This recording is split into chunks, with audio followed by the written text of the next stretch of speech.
नमस्कार, स्वागत है आपका और मैं हूं आपके साथ सपना दीपक पतेशा। बुलेटिन का आगाज करेंगे। बिजनौर में दो बाइकों में जोरदार टक्कर हो गई है, जिसमें दो युवकों मौके पर ही उनकी मौत हो गई, जबकि दो युवक गंभीर रूप से घायल बताए जा रहे हैं, जिनका इलाज चल रहा है। इसी के साथ सूचना पर पहुंची पुलिस ने घायलों को सीएचसी में भर्ती कराया है और मृतकों के शव को पोस्टमार्टम के लिए भेज दिया है। पुलिस इस घटना की जांच में जुटी हुई है।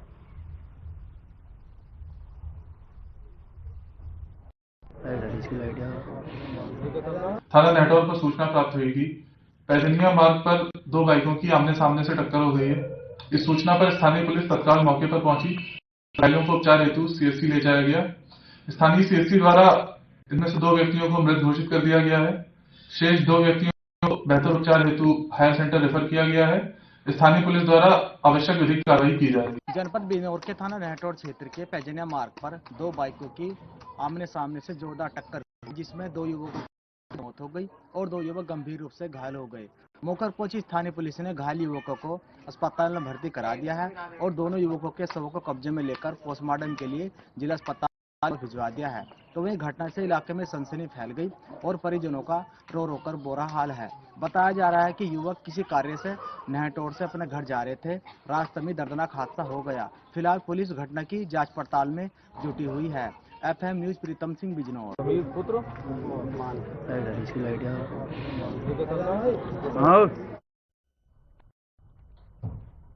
और आगे बढ़ेंगे, लेकिन उससे पहले वृंदावन से इस वक्त बड़ी खबर सामने आ रही है, जहां प्रेमानंद महाराज ने की पंचकोशीय परिक्रमा।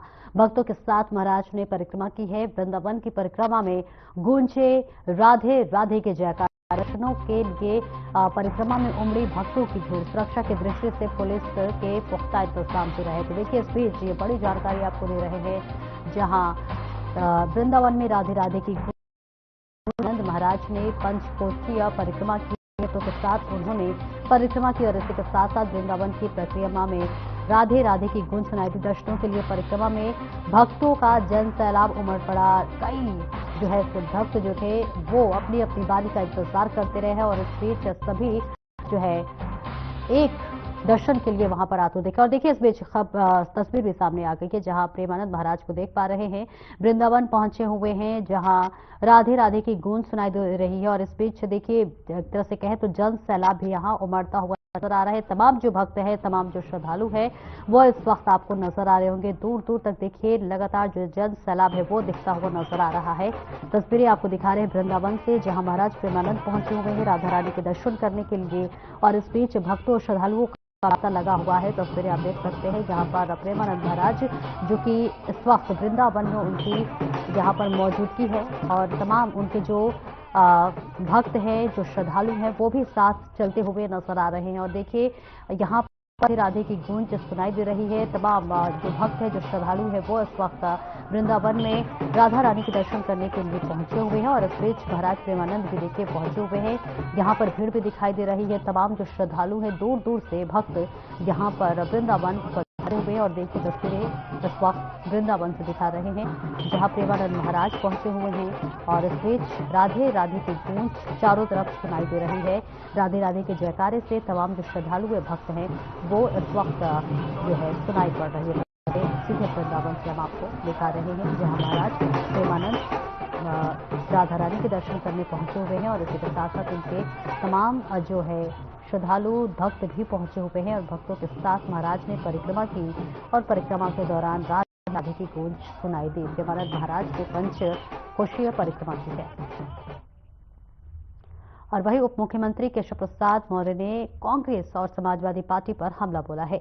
उन्होंने कहा है कि कांग्रेस ने बाबा साहब के साथ अन्याय और अपमान किया, उसे उजागर करेंगे। कांग्रेस और सपा दोनों एक समान हैं। सपा ने भी जो है मेडिकल कॉलेज के बाबा साहब का नाम हटाकर उनका अपमान किया और इसके साथ ही डिप्टी सीएम ने मिल्कीपुर में पीटीए के अखिलेश यादव के सवाल पर कहा कि उनका पीटीए फर्जी है और उनके पीटीए का मतलब परिसर डेवलपमेंट एजेंसी, जिसमें कि गुंडों, अपराधियों और माफियाओं को संरक्षण मिलता है। इसलिए चुनाव में जनता ने उन्हें निकाय से जो है नकार दिया है।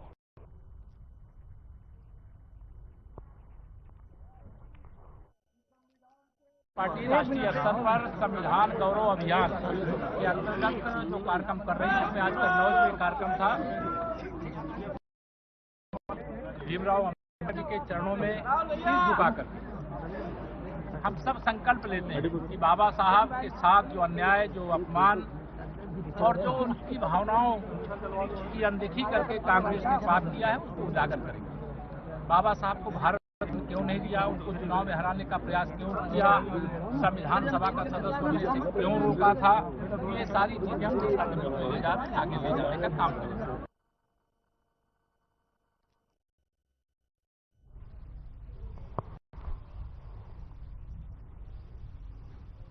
और हमीरपुर से बड़ी खबर सामने आ रही है, जहां राष्ट्रीय बालिका दिवस पर रैली निकाली गई। जागरूकता रैली का आयोजन हुआ तो वहीं डीएम ने हरी झंडी दिखाकर रवाना किया रैली को। और इस बीच बेटी बचाओ बेटी पढ़ाओ के नारे भी लगे और वहीं बेटा वंश तो बेटी अंश के स्लोगन लहराए गए।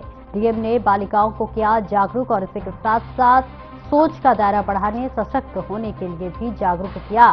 बड़ी जानकारी आपको दिखा रहे हैं, जहां पर कलेक्ट्रेट पर से निकाली गई है जागरूकता रैली। तो ये बड़ी जानकारी सीधे आपको दिखा रहे हैं, जहां बालिकाओं को भी यहां पर उनका उत्साह को बढ़ाते हुए देखिए कई तरह के स्लोगन लिखे गए। बेटी बचाओ बेटी पढ़ाओ का स्लोगन लिखा गया। हमीरपुर से बड़ी जानकारी, जहां राष्ट्रीय बालिका दिवस पर रैली निकाली गई, रैली का आयोजन किया गया और इस बीच जिलाधिकारी ने हरी झंडी दिखाकर इस रैली को रवाना किया। सोच का दायरा बढ़ाने और इसी के साथ तमाम स्लोगन के जरिए यहां पर बालिकाओं को उत्साहित करने के लिए भी कई तरह के स्लोगन लिखे गए। और इस बीच देखिए तस्वीरें सामने आ गई है, जहां पर राष्ट्रीय बालिका दिवस पर एक बड़ी रैली का आयोजन किया गया। तमाम तरह के स्लोगन भी यहां पर लिखे गए। बेटी बचाओ बेटी पढ़ाओ का नारा दिया गया, उससे जागरूक किया गया और इसी के साथ साथ बेटा वंश है तो बेटी अंश है के भी यहां पर नारे लगाए गए। राष्ट्रीय बालिका के मौके पर यह भव्य रैली का आयोजन किया गया है, जिसे जिलाधिकारी ने हरी झंडी दिखाकर इस रैली को रवाना किया। कई तरह के स्लोगन के साथ इस पूरी रैली में भव्यता की तस्वीरें वो दिखने को मिल रही थी। और इस बीच आपको यह भी बता दें, कई तरह के स्लोगन लिखे हुए थे। बेटी बचाओ बेटी पढ़ाओ के लिए जागरूक किया, बेटा वंश है तो बेटी अंश के भी स्लोगन लिखे गए, जिसकी हरी झंडी दिखाकर डीएम ने रवाना किया। बालिका दिवस भी है, उसके लिए पूरे जनपद स्तर पे कई सारे कार्यक्रम आयोजित किए गए। उसी में से एक कार्यक्रम हम लोग ने जो बच्चियों से एक रैली यहाँ पे निकाली गई है और इसके नोडल अधिकारी हमारे सीएमओ साहब हैं। और इसका मेन उद्देश्य यह है कि हम लोग जो हमारी बच्चियां हैं उनके अधिकार और जो राइट्स हैं उसके बारे में उनको जागरूक कर सकें। साथ ही जितनी भी उनके वीमेन ओरिएंटेड जो स्कीम्स हैं सरकार द्वारा और राष्ट्रीय जो हमारी गवर्नमेंट ऑफ इंडिया के द्वारा जो भी स्कीम चलाई जा रही हैं उनको उनसे प्रचार प्रसार कर सकें, उनको उनके बारे में बता सकें और उनको और सशक्त कर सकें।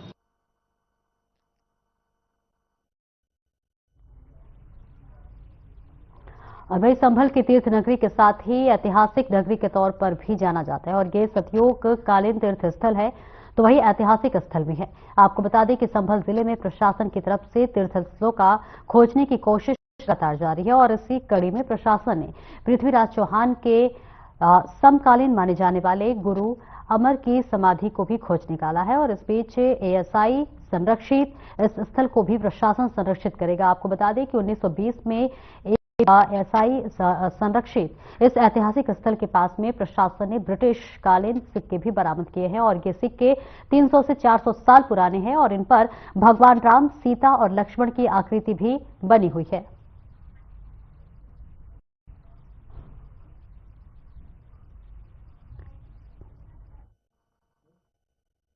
एएसआई की टीम गई थी और उस स्थल को उन्होंने अमरपति खेड़ा के नाम से चिन्हित किया। अमरपति खेड़ा जो है वो पूर्व से एएसआई के द्वारा सन 1920 से ही संरक्षित स्थल रहा है, तो उसी क्रम में आज हम लोगों ने विजिट किया। मैम क्या क्या चीजें वहाँ पे मिली? वहाँ कुछ पुराने मृदभांड मिले हैं, सिक्के मिले हैं और वहाँ पे लोगों के द्वारा बताया गया कि वहाँ पुरानी समाधियां हैं पहले से। जो एएसआई के रिकॉर्ड में है वहाँ पर गुरु अमर की समाधि थी जब उसको संरक्षित किया गया और गुरु अमर पृथ्वीराज चौहान के समकालीन माने जाते हैं। कितने पुराने सिक्के हैं? सिक्के इसमें 300-400 पुराने सिक्के अभी तक मिले।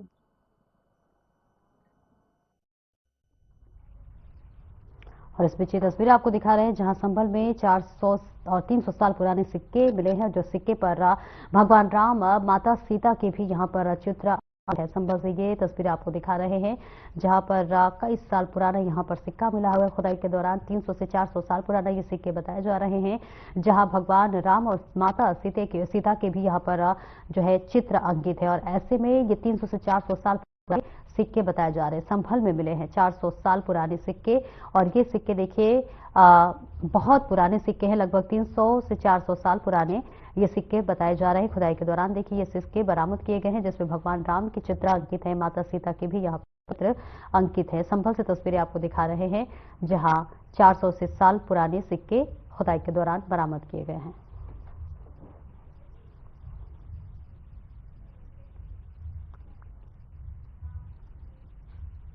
इस बीच बड़ी जानकारी मेरठ से दे दें, जहां दो पक्षों में जमकर हुआ है विवाद। नाली में जल भराव को लेकर विवाद हुआ है, जहां पर मामला विवाद पर हुई हाथापाई। और इसी के साथ साथ आपको बता दें कि हाथापाई में दो पक्षों के कई लोग घायल हो गए हैं। पुलिस ने घायल इलाज के लिए भेज दिया है।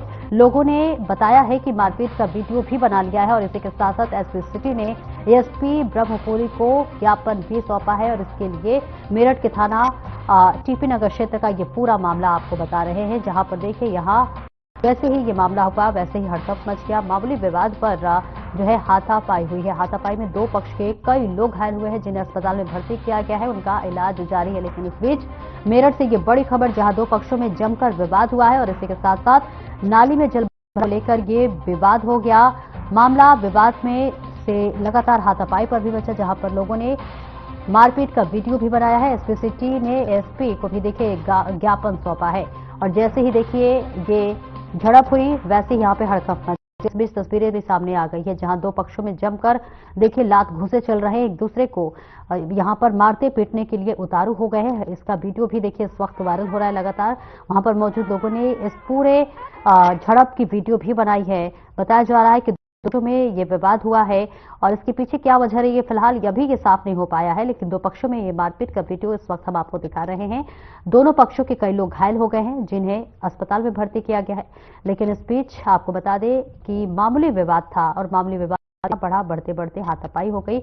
जमकर लाठी डंडे चले, एक दूसरे को लात घुसे देते हुए यहाँ पर नजर आ रहे हैं। और इस बीच दोनों पक्षों के कई लोग भी घायल हो गए हैं।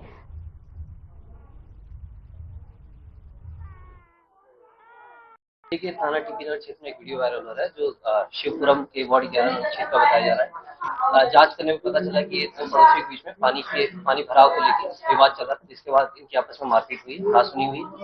इसमें दोनों पक्षों को चोट आई, दोनों पक्षों का मेडिकल करा दिया गया है।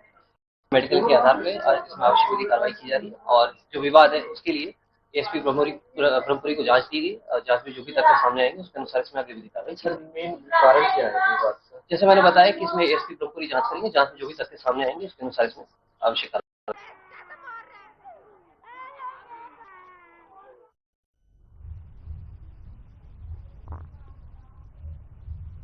और मैनपुरी में देर शाम भारतीय जनता पार्टी के कार्यकर्ताओं ने तहसील मुख्यालय पर पहुंचकर हंगामा काटा है। इस बीच कार्यकर्ताओं के साथ भारतीय जनता पार्टी से विधानसभा प्रत्याशी रहे अंचेश प्रताप भी मौजूद रहे। और इस बीच एसडीएम और राजस्व विभाग के कर्मचारियों की तरफ से ग्राम समाज की जमीन का बिना प्रस्ताव के आपात लोगों को देने के आरोप लगे हैं।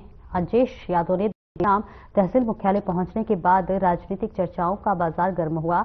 सवाल पूछने पर अंचेश प्रताप जो है टाल मटोल करते हुए नजर आए। और ये पूरा मामला करहल तहसील क्षेत्र के भगवतीपुर ग्राम पंचायत से जुड़ा हुआ है।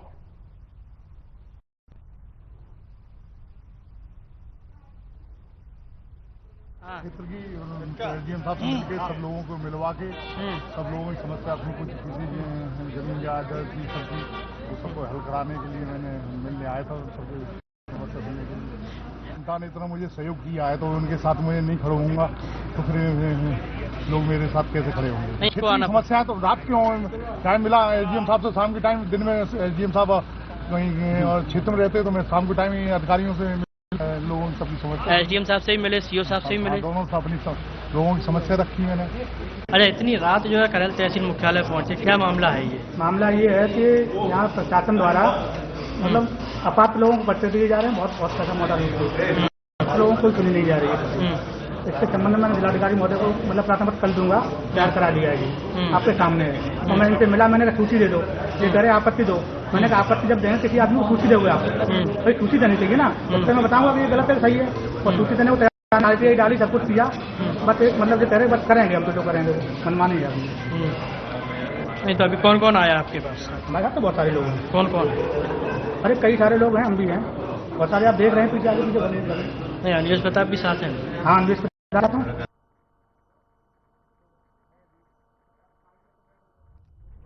और यूपी के बांद्रा में ट्रेनों में सक्रिय चोर गैंग का भी जीआरपी पुलिस ने खुलासा किया है।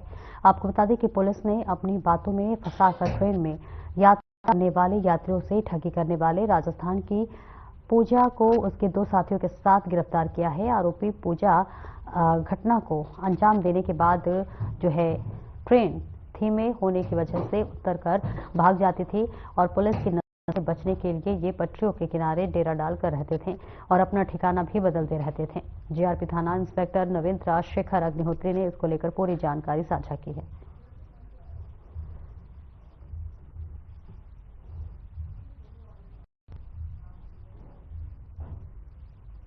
महाकुंभ 2025 के मद्देनजर उच्चाधिकारी गणों के आदेश के क्रम में ट्रेनों में सघन चेकिंग अभियान चलाया जा रहा है।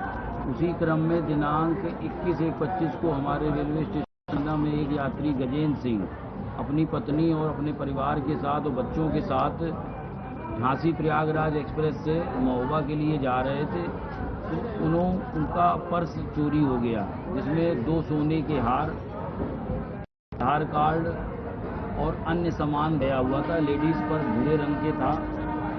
इस सूचना पे हम लोगों ने तुरंत FIR दर्ज करी। विधिक कार्रवाई करते हुए हमारी पुलिस टीमें लगी और जो घुमंतु जाति के लोग, जो ट्रेनों के किनारे लोग हैं, उनको सर्च अभियान किया गया। तो उन्होंने बताया था कि इससे खुशबू, बड़ी बदबू आ रही थी शरीर के पास से। और भाई मसूरी पुलिस ने 2 ऐसे व्यक्तियों को गिरफ्तार किया है जिन्होंने अपनी ही कार को पहले बेचा, फिर वही कार को चोरी करने का काम किया। पुलिस ने आरोपियों से कार भी बरामद कर ली है और पुलिस के मुताबिक मेरठ के दानिश ने लोन पर कार खरीदी थी, लेकिन वह किस्त नहीं चुका पा रहा था, इसलिए दानिश ने कार बमहेटा के मुनिश अली को बेच दी। मुनिश अली ने एक कार कुछ दिन बाद किसी और को बेच दी। किस्त जमा न होने पर बैंक कर्मचारी कई बार दानिश के घर पहुंचे और जिससे परेशान होकर गुलाम मोहम्मद ने अपनी ही कार चोरी करने की योजना बनाई और उसने अपने साथी के साथ कार चोरी कर ली। पुलिस गुलाम मोहम्मद और हाशिम की गिरफ्तार कर फरार बदमाश 7 की तलाश कर रही है। तो गाजियाबाद से ये तस्वीर आपको दिखा रहे हैं जहां बेटे की खरीदी कार पिता ने ही चोरी की है। 2 लोगों को हालांकि इसमें गिरफ्तार कर लिया गया है। की जो कार थी वो लोन पे थी, लोन का पैसा न चुकाने की वजह से ये पूरा क्रैप किया गया। तस्वीरें आपको दिखा रहे हैं जहां पर एक कार को लोन पे लिया गया था और बाद में जब पैसे नहीं चुका पाया तो उसी कार को चोरी करने की योजना बनाई गई।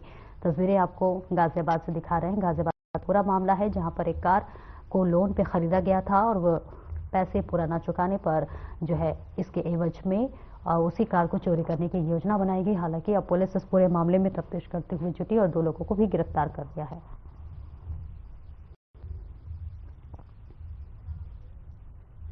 और जिला गाजियाबाद के थाना नंदग्राम पुलिस की चंचल हत्याकांड के 2 अभियुक्तों के साथ मुठभेड़ हो गई है, जिसमें दोनों आरोपी घायल हो गए हैं, जिसके बाद दोनों को गिरफ्तार किया गया है और उनसे 2 तमंचे और कई कारतूस बरामद किए गए हैं। इसको लेकर नंदग्राम की एसपी पूनम मिश्रा ने बताया है कि 22 जनवरी को थाना नंदग्राम के अंतर्गत दीनदयालपुरी में चंचल की कुछ अपराधियों ने गोली मारकर हत्या की और जिस मामले में थाना नंदग्राम पर सुसंगत धाराओं में अभियोग पंजीकृत कर अभियुक्तों के गिरफ्तारी के लिए 4 टीमों का गठन किया गया था। पुलिस टीम के अथक प्रयास से घटना में संलिप्त 2 अभियुक्तों की गिरफ्तारी कर ली गई है।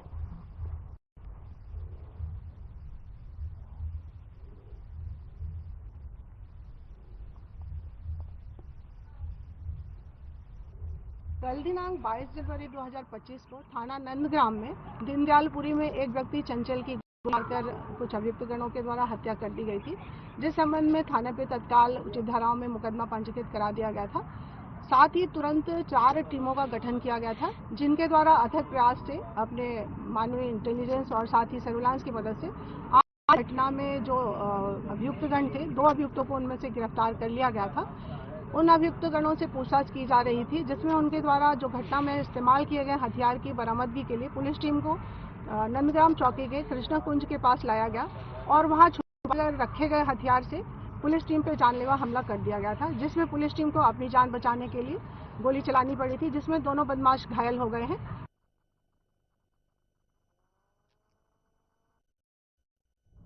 पुलिस अधीक्षक अभिषेक झा ने भ्रष्टाचार के एक गंभीर मामले में होमगार्ड से 50,000 रुपए की रिश्वत डकाने वाले दारोगा को सस्पेंड कर दिया है। तत्काल प्रभाव से एसपी द्वारा की गई इस कार्रवाई से पैसे लेकर काम करने के एवज में विश्वास रखने वाले पुलिस कर्मियों में हड़कंप होगा है। पुलिस अधीक्षक अभिषेक झा ने भ्रष्टाचार के एक गंभीर मामले में चौकी इंचार्ज दारोगा को तत्काल प्रभाव से सस्पेंड करने का फरमान जारी किया है। तो बिजनौर से ये खबर आपको बता रहे, जहां दारोगा ने होमगार्ड से रिश्वत ली, इस पर एसपी ने दारोगा को सस्पेंड कर दिया और इसी के साथ साथ होमगार्ड ने 50,000 रुपए की रिश्वत ली थी। और ऐसे में जब इस बात की जानकारी हुई तो एसपी ने जो है दारोगा को सस्पेंड कर दिया है और इसी के साथ साथ तमाम पुलिसकर्मियों को भी हिदायत दी गई है कि इस तरह के कृत्य को बिल्कुल अंजाम नहीं देना चाहिए। रिश्वत लेना एक गलत बात है और इस वजह से देखिए सस्पेंशन की ये कार्रवाई हुई है, जहां एसपी ने जो है 50,000 के रिश्वत के मामले में दरोगा को सस्पेंड कर दिया है। दरोगा ने होमगार्ड से रिश्वत ली थी, यानी दरोगा ने अपने होमगार्ड से यहां रिश्वत ली और ऐसे में एसपी ने दरोगा पर गाज गिरी और इस बीच उसे सस्पेंड कर दिया गया।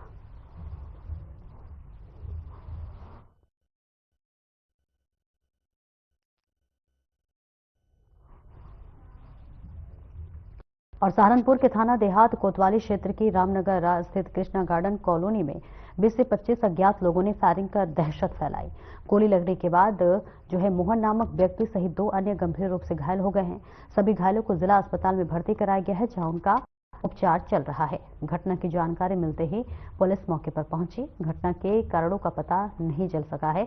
पुलिस ने मामले की जांच शुरू कर दी है और आरोपियों को पहचान कर उनकी गिरफ्तारी के प्रयास जारी हैं। तो वही गोली लगने से घायल हुए व्यक्ति के भांजे ने बताया कि 20 से 25 लोगों ने मौके पर पहुंचकर मारपीट शुरू करते हुए मां के ऊपर फायर कर दिया, जिससे कि उनकी टांग में गोली लग गई है, जिससे कि वे गंभीर रूप से घायल हो गई हैं। फिलहाल हम मामा को लेकर अस्पताल पहुंचे हैं। मौके पर पुलिस पहुंची है, जांच पड़ताल कर रही है।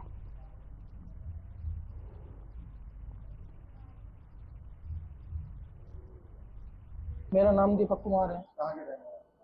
नेलेड़ा गुज्जर गांव है। मैं वहाँ पे हम मकान बना रहे थे जी 100 गज में, करीब 1.5 महीने से काम चल रहा था। कृष्णा गार्डन कॉलोनी है रामनगर के बराबर में ही। और मेरे मामा जी ठेकेदार है, मोहन कुमार नाम है उनका, उनसे ही हम काम कर रहे थे। तो हम वहाँ पर खड़े थे, ऐसे ही मम्मा जी शाम के टाइम चक्कर लगाने आ जा जैसे साइड पे देखने के लिए, तो ठेकेदार है ना, तो काम इनका और भी जगह है। तो इतने में 25-30 जने आए, 10-12 मोटरसाइकिल थी उनकी। तो थोड़ा सा आगे गए और वापस घुमाकर थोड़ा सा आगे मोटरसाइकिल लगाकर रोक गए। हमें तब भी बिल्कुल भी कुछ नहीं पता कि क्या मामला है भाई क्या नहीं। तो इतने में आए, एक ने कट्टा निकाल लिया, पूरा नीचे उतर के मारूंगा तो तुझे जी गोली मारूंगा।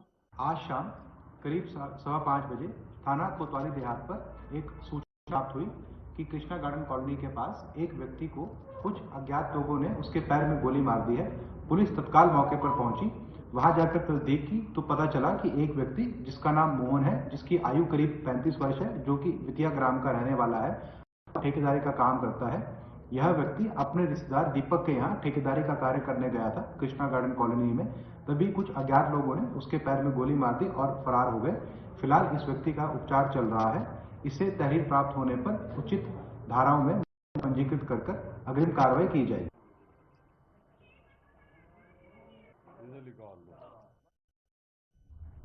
और बुंदेलखंड के महोबा जिले में नगरपालिका बोर्ड की बैठक आयोजित कराने और ईओ पर सभासद में भद्रता करने के आरोप लगाकर लामबंद हुए सभासदों ने जिलाधिकारी को ज्ञापन देकर पालिका के बोर्ड की बैठक आयोजित कराए और इसी के साथ साथ एवं अधिशासी अधिकारी के खिलाफ कार्रवाई करने की भी मांग की है। साथ ही नगरपालिका के बोर्ड की बैठक आयोजित कराने मांग सभासदों द्वारा की गई है। वहीं बैठक न बुलाए जाने से वार्डों और शहर में निर्माण, साफ सफाई, विद्युत, जलपूर्ति एवं सरकार की महत्वाकांक्षी योजना पूर्ण रूप से बाधित हो रही है, जिसके चलते सदस्यों में आक्रोश व्याप्त है। जिलाधिकारी को ज्ञापन सौंपने के दौरान राजेश कुमार श्रीवास, संजना सेन सहित कई सभासदगण मौजूद रहे।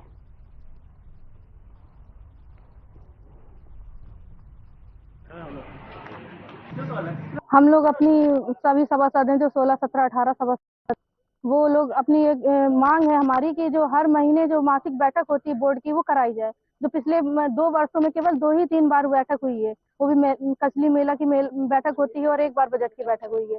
तो हम लोग चाहते हैं कि मतलब वो बैठक प्रति माह कराई जाए। हम लोग जनता के द्वारा चुने गए हैं, अपने वार्डों में अपने विकास के लिए चुने गए हैं। यदि हम मासिक बैठक नहीं होगी तो हम अपने प्रस्ताव कैसे रखेंगे? इसी से हम लोगों ने जिलाधिकारी जी, इसी उद्देश्य से हम लोग आए थे कि हम लोग अब जिलाधिकारी जी से कहें और वो हमारी 3 दिवस के अंदर बैठक कराएं। यदि नहीं होती तो फिर हम लोग कमिश्नर साहब के यहाँ जाएं।